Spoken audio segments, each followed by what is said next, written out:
Bien, vamos entonces a la palabra del Señor. Abra su Biblia, por favor, en Números capítulo 13, versículo 28. Titulé esta mañana, hermanos, en el primer servicio, les dije a los hermanos, miren, el título del mensaje es: no mires a Anac, no lo mires. Pero ya en el transcurso de la exposición le cambiamos el nombre.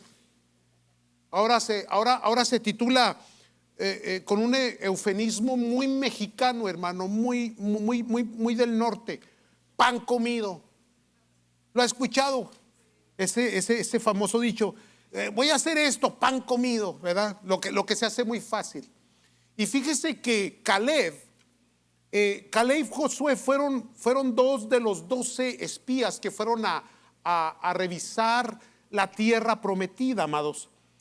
Y Caleb vino con esa expresión, yo creo que era mexicano Caleb, o latinoamericano, o a lo mejor era de Chihuahua el ingrato, no sabemos. El punto es que cuando todos se quejaron de que no se podía porque había gigantes, porque eran ciudades fortificadas, porque era imposible conquistar la tierra, Caleb dijo esas palabras, dijo: pan comido, son pan comido. Qué tremenda expresión, amados. Usted va a leer las escrituras en su casa y se va a saturar, va a llenar su corazón de lo que está en las escrituras, hermanos, con la exposición que va a escuchar en esta mañana. Números 13, 28, ¿lo tienen? Mas el pueblo que habita aquellas tierras es fuerte, y las ciudades muy grandes y fortificadas. Y luego dice la escritura aquí, hermanos: y también vimos, pongamos la atención a esta expresión, vimos, a este verbo, vimos ahí a los hijos de Anac. Ahora, cada vez que el pueblo hablaba de cuáles eran los obstáculos que había que vencer, cuál era lo que había que confrontar para conquistar la tierra prometida, escuche esto, mencionan a Anac y sus hijos. Ahora, ¿quién es Anac? Poco se habla de él, de ese pueblo. Lo cierto era que un pueblo de guerra, y era pueblo de gente con mucha estatura. Los teólogos dicen que eran los gigantes, eran de los mismos de la raza de Goliat, hermanos, del que venció David. Entonces eran personas, hermanos, de extrema estatura, hombres de guerra que atemorizaban solo con verlos. Hay que recordar que Goliat, hermano, atemorizó al pueblo de Dios con su presencia, con las palabras que él decía. Entonces, amados de Dios, vamos a la historia. Porque el pueblo cuando llega dice: sí vimos la tierra, pero vimos las ciudades fortificadas, vimos que habitaba un pueblo muy fuerte. Y luego dice: y vimos a los hijos de Anac. Yo le digo en esta mañana: no veas a los hijos de Anac, no los voltees a ver. Ahorita le voy a explicar por qué. Ahora bien, comencemos desde el principio. Están en el desierto, ya listos para entrar a la tierra prometida. Han pasado unas semanas, unos meses desde que salieron de Egipto el pueblo. Ya está listo para entrar. Pero Dios le dice a Moisés, y mejor lo leemos, el capítulo 13, vaya conmigo al versículo 1, dice la escritura: y Jehová habló a Moisés: envía tú hombres que reconozcan la tierra de Canaán. Ahora, escuche esto, amados. Tenemos que ponerle mucha atención a los detalles del texto. ¿Cuántas veces le he dicho? Póngale atención a los detalles del texto, porque hay cosas que pasamos desapercibidos, pero que nos dan una gran enseñanza. Esta es una de ellas. Dios está hablando con Moisés y le dice, hermanos, que envía hombres que reconozcan la tierra de Canaán, la cual yo doy a los hijos de Israel. Quedémonos ahí. Él está diciendo: vayan y reconozcan la tierra, que es la tierra que yo les voy a dar a ustedes, a sus hijos.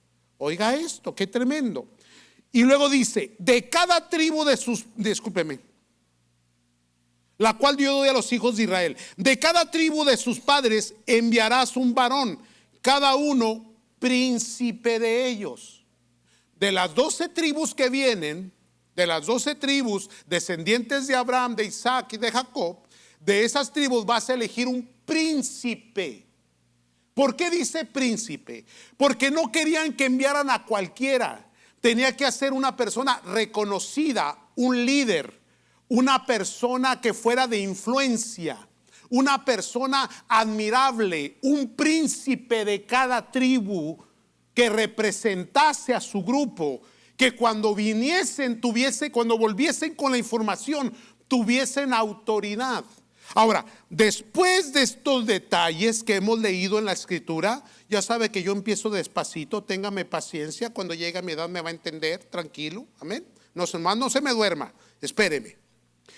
Cuando ya tenemos toda esa información, entonces, amados, ahí es donde tenemos que tener cuidado, porque el enfoque que nosotros le damos a lo que Dios nos ordena no puede malinterpretar la voluntad de Dios, ni definir tampoco, ni concluir, hermano, algo que Dios no ha dicho o que no hagas.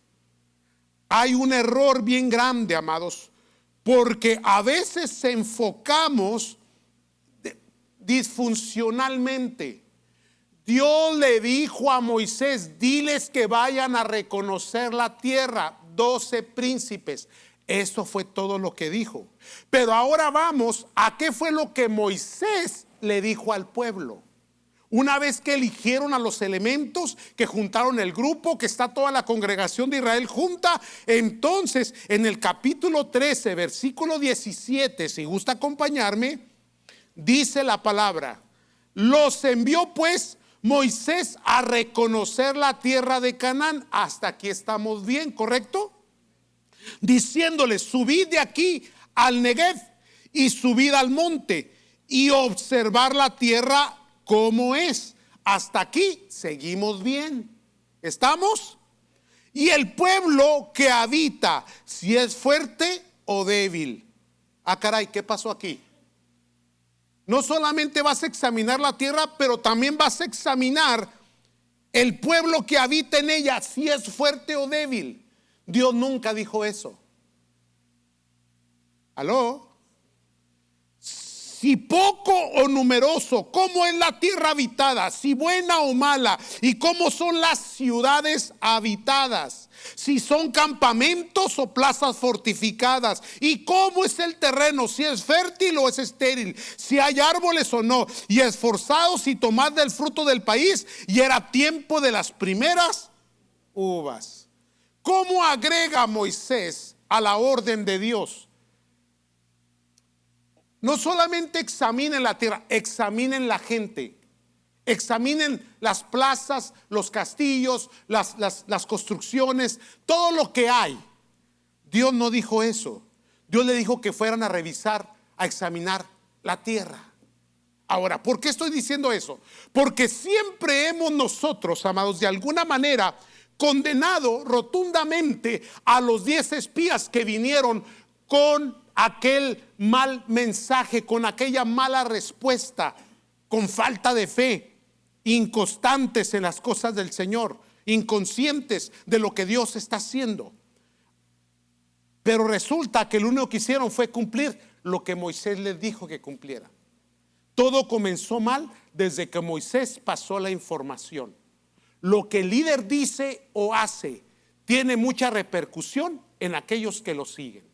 Un padre de familia va a tener un tremendo resultado de influencia en los hijos, en el matrimonio, en la economía, en la familia. Cualquier líder de cualquier nación, de cualquier institución, de cualquier compañía, de cualquier empresa, lo que dice, lo que hace, tiene un efecto positivo o negativo.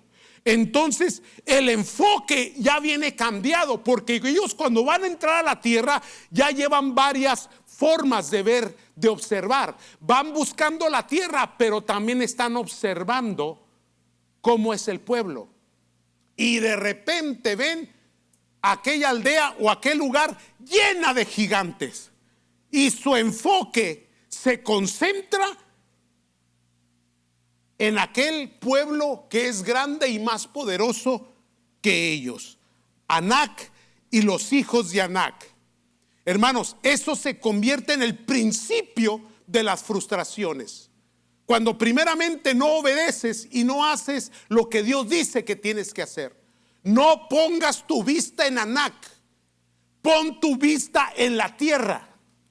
¿Siguen aquí? Ahora, ¿cómo podemos nosotros? Discúlpenme, déjenme ordeno aquí mis. Permítame tantito, sí, porque tengo un problemita aquí con las. Discúlpenme, hermanos, aquí estoy ya me ubiqué. Las notas, eso es todo. Ahora, ¿cómo no vamos a descuidar, hermanos, el enfoque de Dios cuando hay algo tan grande que nos impide ver lo que hay detrás?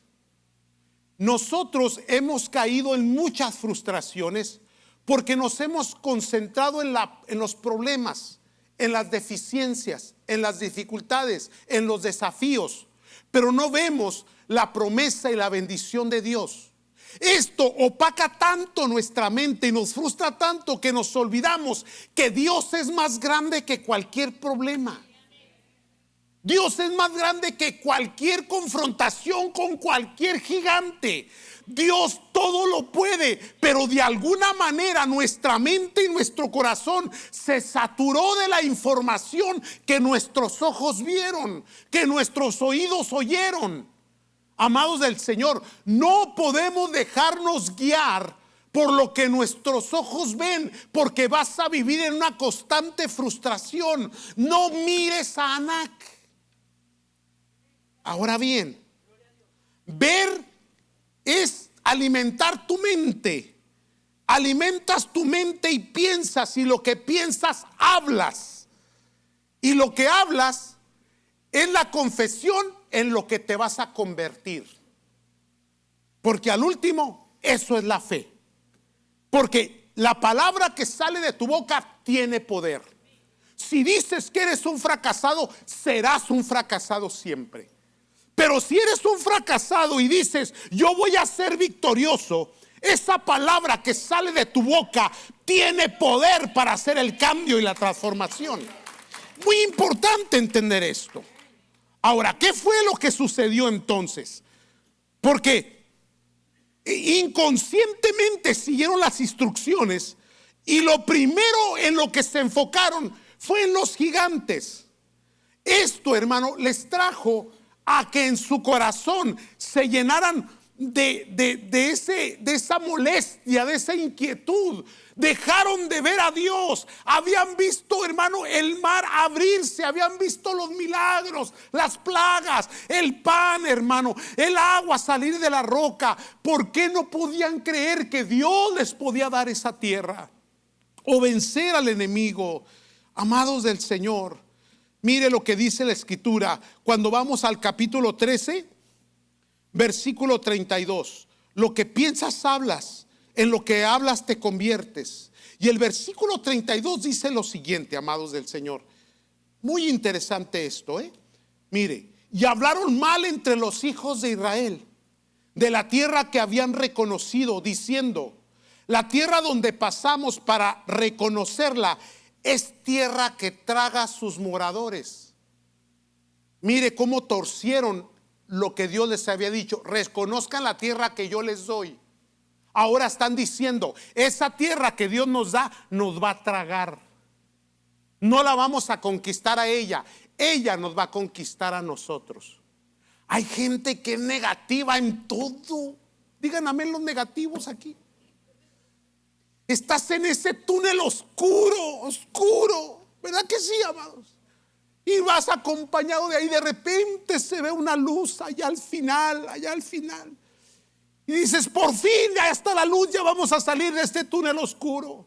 Y el que va contigo te dice, ¿cuál luz? Es el tren que viene de allá para acá. Hay gente que determina su fracaso, todavía no sale a la guerra y ya está vencido. Todavía no lo intenta y ya está fracasado. Esta es tierra que traga a sus moradores. Y hablaron mal. Ay. Y todo el pueblo que vimos en medio de ella Son hombres grandes de estatura.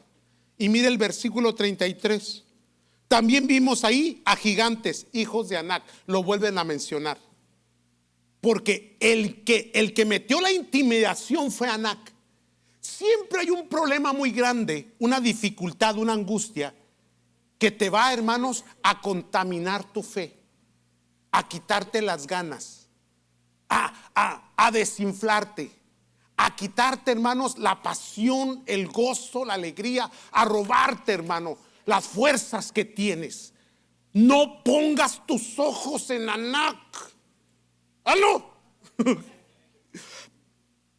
Dice, raza de gigantes, y éramos a nuestro parecer como langostas. Mire, hermano, ¿cómo se autoperciben estas personas? No, si son de esa generación nueva de ahora me siento chapulín. Porque langosta es chapulín. Y hay algo que tenemos los latinoamericanos, corre en nuestra cultura. Somos negativos por naturaleza. Es más, observe esto. ¿Cuáles son los héroes en los Estados Unidos? Los de la fantasía. ¿Cuáles son? Superman, Aquaman. Puros hombres, puros superhombres. ¿Cuáles son los héroes de Latinoamérica, hermano? El Chapulín Colorado. ¿Cómo se llama el que usa la máscara? Hay uno por ahí. Super Barrio. Los que no son mexicanos no entienden esto. Amados de Dios, dice, somos como chapulines, somos. Ahora, ¿qué eran los chapulines? ¿O qué eran, amados del Señor, las langostas? No eran nomás que una plaga que consumía. Entonces, ¿cómo te consideras? ¿Cómo te autopercibes? ¿Cómo determinas quién eres? Ahora, escuche esto. Dios le dice a Moisés, elige príncipes que vayan, porque cuando ellos vuelvan, lo que ellos digan va a tener un efecto en el pueblo. Entonces, la pregunta aquí del día de hoy es la siguiente: ¿eres chapulín o eres príncipe? Porque estos ingratos de príncipes pasaron a chapulines. Y el chapulín, ¿sabe qué hace? Brinca nada más de un lugar a otro. Brinca de relación en relación, de iglesia en iglesia. El chapulineo. Siguen aquí todavía. Ay, Señor del cielo. De las ganas que tenían de entrar, vinieron desanimados. Vinieron sin ganas, con unas palabras negativas, amados. Y eran príncipes. Entonces el pueblo, ¿qué hace? Los escucha, los oye y percibe. Por eso, hermanos, que en medio de todo esto se levanta Caleb. Y Caleb, hermano, con un ánimo, con unas fuerzas, con una pasión. Él no miró a los gigantes, no les puso atención. Él les dijo, miren, vayamos a conquistar la tierra, es nuestra, ya Dios no la dio, Dios está con nosotros, vamos, vamos, vamos. Y dijo estas palabras, son pan comido. Aleluya, con una facilidad. Ahora, después de esto, escuche, después de esto, ¿qué sucede? Dios decide que el pueblo no va a entrar. Ahorita le voy a decir por qué. Pero dice, pero a mi siervo Caleb, ese sí va a entrar. Porque Caleb era el loco que le creía a Dios. Porque en la lógica humana, tú miras tu problema y el problema es más grande que tu capacidad, es más grande que tu inteligencia. Ese desafío que tienes en tu trabajo, ese desafío que tienes con tus hijos, con tu familia, se vuelve algo que es imposible de resolver. Pero se te olvidó que es Dios el que está en medio de todo el asunto. No son tus fuerzas, no es tu capacidad, no es tu inteligencia. Y eso es lo que Caleb creía. Que él no tenía la fuerza para conquistar, pero que el Dios de los cielos iba a ir con ellos y que ellos iban a vencer a cualquier gigante en el nombre de Jehová de los ejércitos. No se te olvide que es más grande Dios que tu problema. No se te olvide que es más grande Dios que tu debilidad. No se te olvide que más grande es el que está contigo que el que está en el mundo. Entonces no tienes que ser vencido. Y Caleb de ahí, hermano, fue un hombre reconocido. Y jamás perdió su ímpetu y sus ganas de conquista y su fuerza. Lea la Biblia y usted va a encontrar a Caleb allá casi cumpliendo los 100 años. Y llega con Josué y le dice: mira, Josué, se me olvidó conquistar aquel monte que Dios lo había prometido a mí y a mi descendencia. Josué le dice: ya, Caleb, cálmate, retírate. Vete a vivir a un lugar de retiro, ponte a jugar golf y rico eres ya. Y Caleb le dice: todavía tengo las fuerzas que tenía cuando era joven. Todavía puedo conquistar, porque Dios lo había llenado de vida, de ímpetu, de fuerza, porque le había creído a Dios. Créele a Dios. No pongas tus ojos en el Anac. No mires a ese gigante. No mires la amenaza. No mires la debilidad. No mires lo que no se puede. Siempre pon tus ojos en el Dios que está en los cielos, amados. Amén. Entonces, de chapulín no tienen nada. Digan amén. Yo no soy el chapulín, yo soy de Superman para arriba.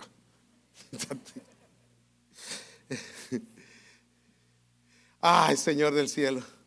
Entonces, todo se determina, amados, por lo que vemos y cómo interpretamos lo que vemos.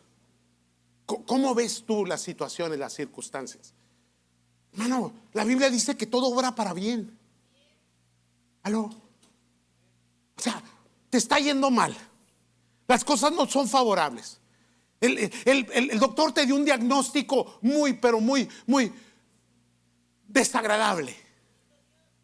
Y aún así, tú sigues feliz y contento, tranquilo y con paz, porque al último todo obra para bien. Todo obra para bien. Por eso 2 Corintios 5:7 nos dice, hermanos, y eso bien clara la Biblia nos lo dice: porque por fe andamos, no por vista.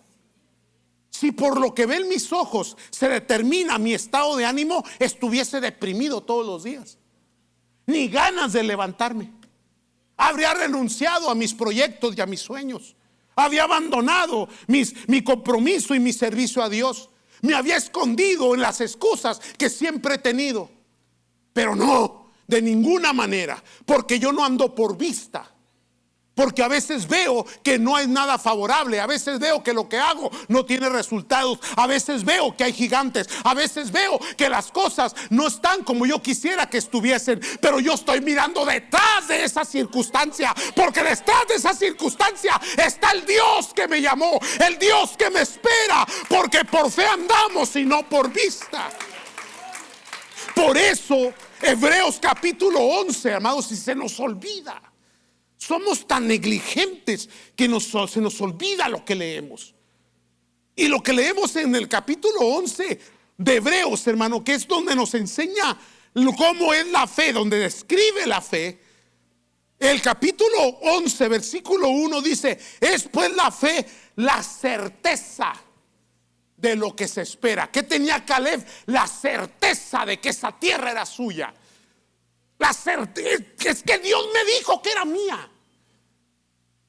Pero está poseída, está conquistada por gigantes. Pues será el sereno, como dicen allá en mi tierra. Aleluya. Pero cuando Dios dice algo, se cumple. Y se cumple para los que creen, porque al que cree todo le es posible. Todo le es posible. ¿Qué es la fe? La certeza de lo que se espera, la convicción de lo que no. Es que mis ojos materiales, físicos no lo ven. Pero mis ojos espirituales. Pero mi corazón lo atesora. Porque todas las cosas, hermano, no nacen, hermanos, en lo material, nacen en el corazón. Mire lo que dice la Escritura. Versículo 2: porque por ella alcanzaron buen testimonio los antiguos. Por la fe entendemos haber sido constituido el universo por la palabra de Dios, de modo que lo que se ve fue hecho de lo que no se veía. Hay gente que está esperando ver para creer. Yo creo para ver. Usted cree primero y después ve. Porque el que lo creyó primero lo disfruta más, porque le pertenece, porque lo conquistó, porque Dios se lo dio. Y aquellos que quisieron ver primero jamás tendrán la bendición del Señor. Entonces hay que mirar lo que no se ve. Segunda de Corintios 4:18 nos dice la palabra: no mirando nosotros las cosas que se ven. Qué interesante el texto, hermanos. En otra forma, continuamente y constantemente nos está diciendo: no pongas tus ojos en este mundo, ni en las circunstancias adversas. No te concentres en los hijos de Anac. No veas la problemática del mundo. No veas las situaciones que estás pasando. Detrás de ello viene algo mejor todavía. No mirando las cosas, nosotros las cosas que se ven, sino las cosas que no se ven. Pues las cosas que se ven son temporales. Hermano, todo sufrimiento es temporal. Y el que piensa positivamente dice: aunque esté sufriendo, de alguna manera estoy madurando, estoy aprendiendo, Dios me está enseñando, el Señor está practicando en mí el que yo aprenda a creer en Él. Por lo tanto voy a confiar, voy a esperar. Y a pesar de que luches, fracases, tropieces, te dificulten las cosas, haya tantos desafíos imposibles, amado de Dios, tú vas a salir adelante, porque es temporal. Porque las cosas que no se ven, esas son eternas, dice la Escritura. Van a trascender. Entonces volvemos a Moisés. Moisés se equivocó. Yo creo que se equivocó ahí. Pero Moisés era el príncipe de Dios. Entonces comparémonos con Moisés. Nos equivocamos, amados.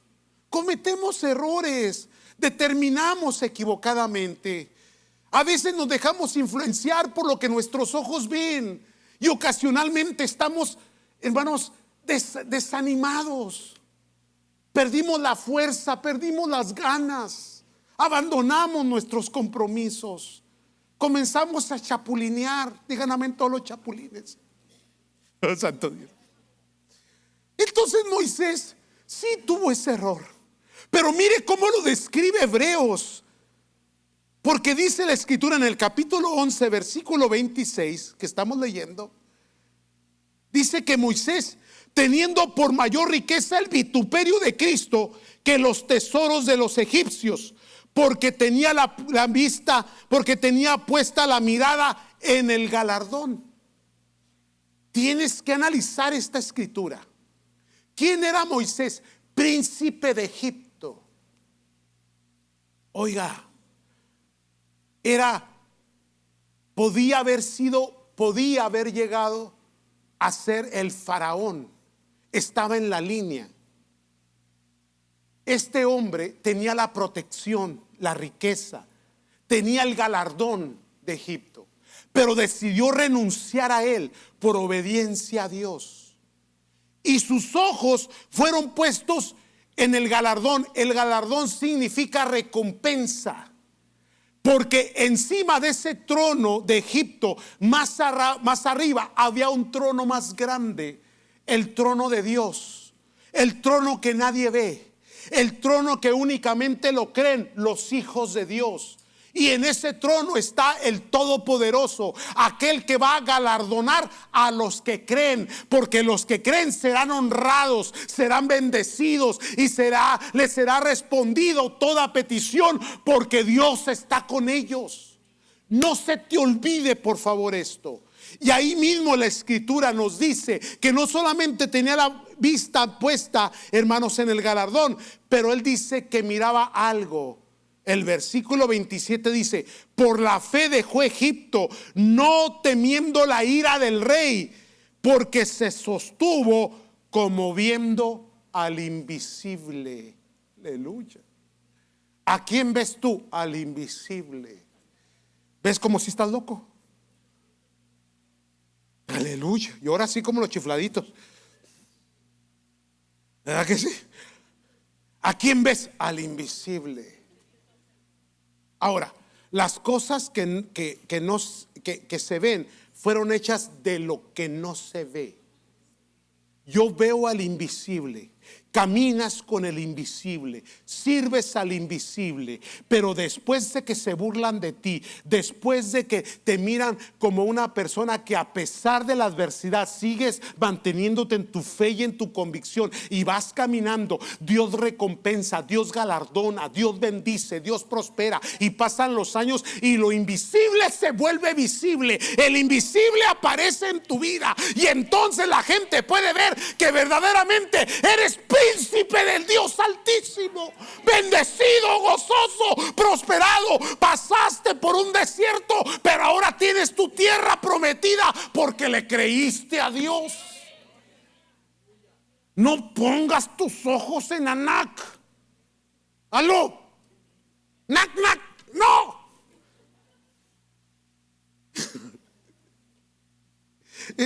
Ya voy, espérenme tantito. Tomás, hermano, ¿cuánto batalló Tomás? Moisés batalló, Tomás batalló más. No, es que no lo puedo creer hasta que no lo vea. Hasta que no lo vea. Mire, no quería meterme aquí, pero me metí en la mañana. También aquí me voy a meter con ustedes en esto. Perdónenme, discúlpenme, pero Dios bendiga a aquellas personas que siempre reciben revelación. Es tremendo escuchar a obreros que dicen: yo subí al tercer cielo como Pablo. Ay, qué bonito. Otros, Cristo llegó y físicamente se les apareció. Aleluya. Otros van al infierno, después van al cielo, después van al infierno, después se van otros al cielo. Se andan paseando por todos lados. Discúlpenme, yo no, hermano. Yo no. He tenido 2, 3 experiencias gloriosas, sobrenaturales en sueños, teofanías bien lindas que Dios, pero han sido muy lejanas una de otra. No me puedo alimentar de ello, no vivo de ello. ¿Por qué, hermanos? Porque entonces Tomás le dice: Señor, le dijo a sus compañeros: hasta que no mire las heridas, hasta que no ponga aquel mano en su costado, entonces voy a creer. Hasta que no vea, entonces voy a creer. Pero llega el momento en que Cristo se le aparece y le dice: Jesús le dijo: porque me has visto, Tomás, ¿creíste? Bienaventurados los que no vieron y creyeron. Qué tremendo. No se te apareció el ángel, no miraste a la Virgen en la tortilla. Aleluya. Sí, pues es que una vez fui con mi tía porque me dice: mira, tenemos que ir a tal lugar. ¿Por qué? Porque el Cristo del tanque y el Cristo del tanque, pues vamos a ver el Cristo del tanque. Y dice que llegó y lo miró y estaban todos ahí con veladoras y todos alrededor, rezando y todos alrededor del tanque. Y decía: mira, ahí en el tanque, ahí está Cristo, ahí se le aparece, ahí está. Y luego mi tía decía: pues no lo veo. Y luego le dice una señora así con cara así de cara larga: pues el que no lo ve no se va a salvar. Y en ese momento: sí, ahí está.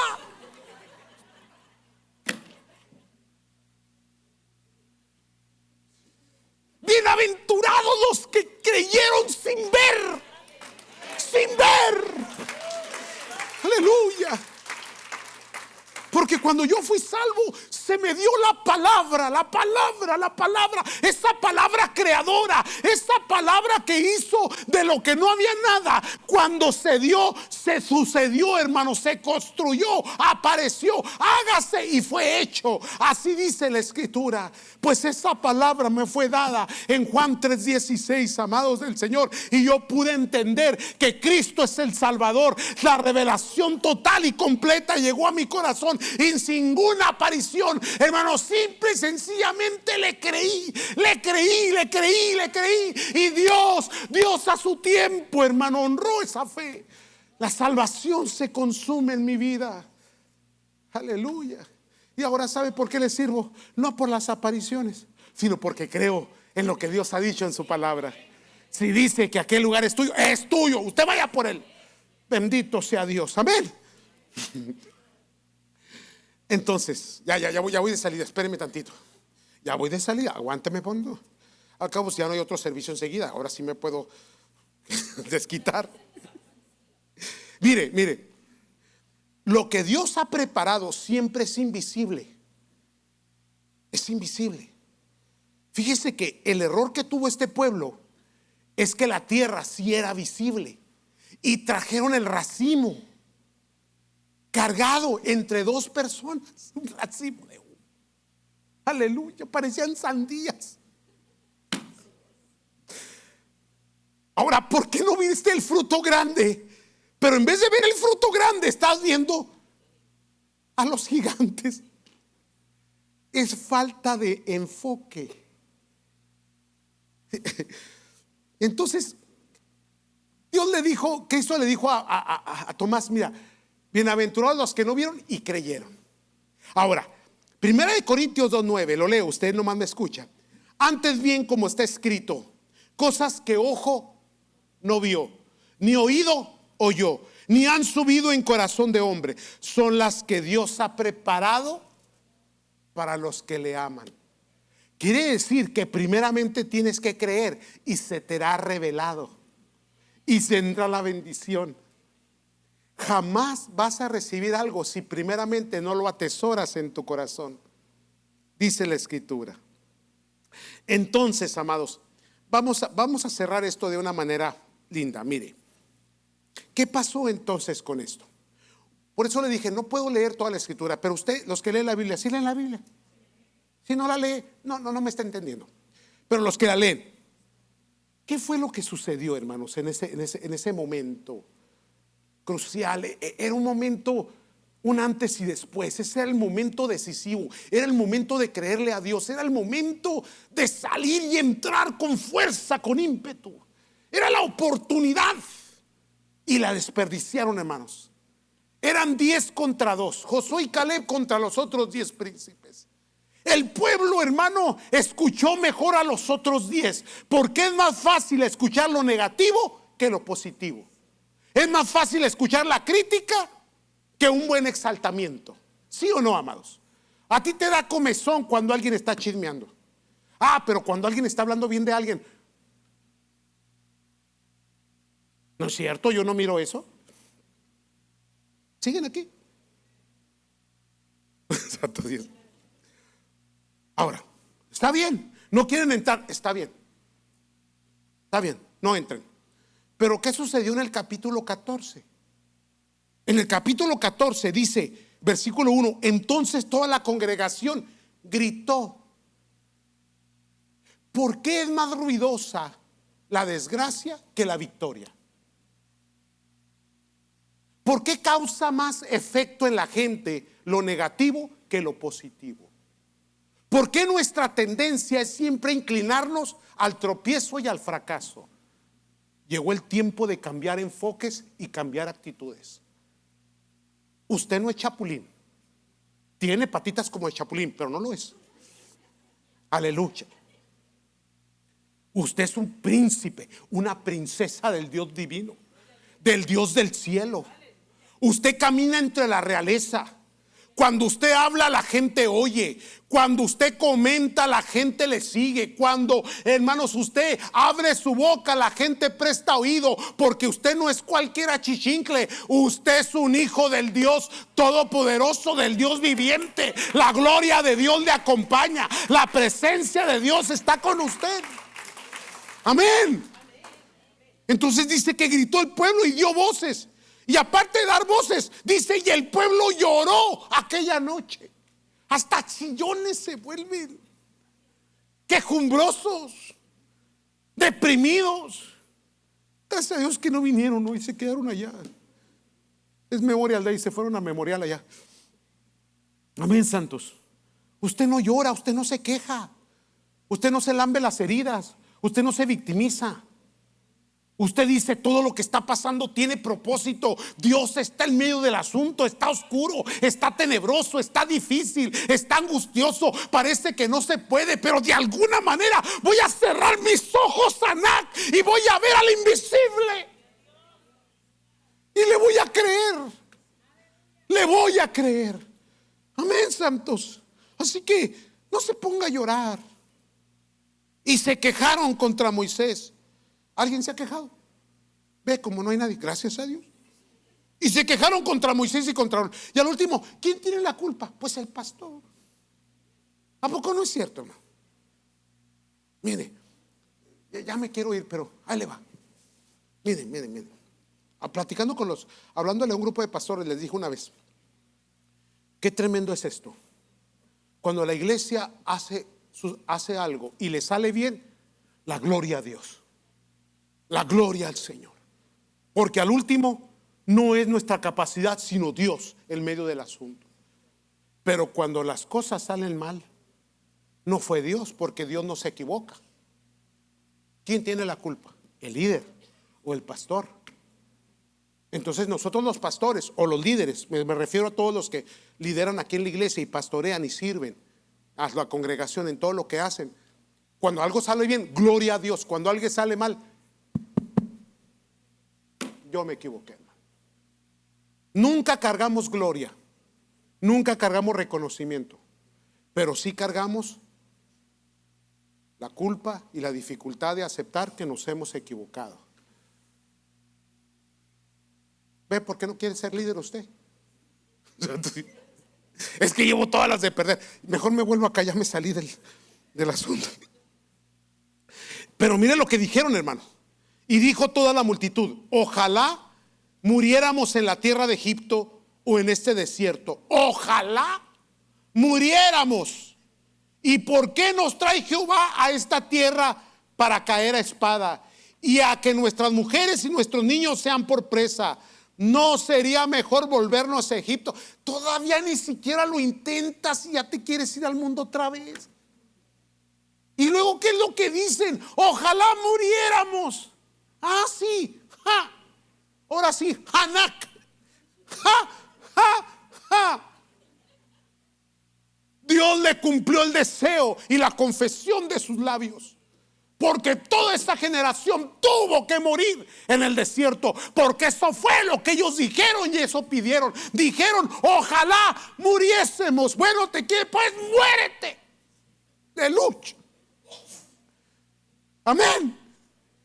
No quieres, está bien. Haz lo que te venga en ganas. Sé necio, sé rebelde, sé hermanos apático, lo que tú quieras. Al último, cada quien va a dar cuenta delante del Señor, amados de Dios. Pero nunca digas que Dios no te dio la oportunidad, que Dios no te abrió los espacios, que Dios no te impulsó en tu corazón, que Dios no te dio promesa, que Dios no te abrió la oportunidad, hermano, propicia, en el momento propicio, para que salgas adelante, para que conquistes, para que bendigas, para que le creas, para que pelees la buena batalla. Y no importa si no ganas. Yo prefiero intentarlo y perder que haberme quedado con las ganas, lamiéndome mis heridas y queriéndome volver a Egipto. Ya los estoy regañando, ¿verdad? Ok, va. Entonces, amados del Señor, no cierra tus ojos, Anac. No seas negativo en tu hablar. Sé conquistador. Lo que sale de tus labios, arregla tu vida, échale ganas, ponle amor a la obra del Señor, sé fiel, saca ese don que habías guardado, que habías escondido, el ministerio, el llamado, la gloria de Dios. Hermano, no te mueras en el desierto. Cuando Dios dice que esta es tu tierra y que yo te la entrego, es promesa que Dios va a cumplir. Y si tú no lo haces, tus hijos lo van a hacer. Amén, amados. Entonces, vamos a dejarlo aquí, porque ya me cansé de regañarlos. Ve, nomás falta una semana y como que amontono todo y me quiero desahogar. Bendito sea el Señor. No pongas tus ojos en Anac. Imposible es. Imposible es.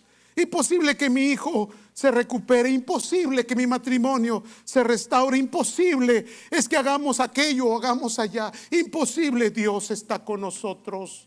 Pónganse de pie, por favor, amados.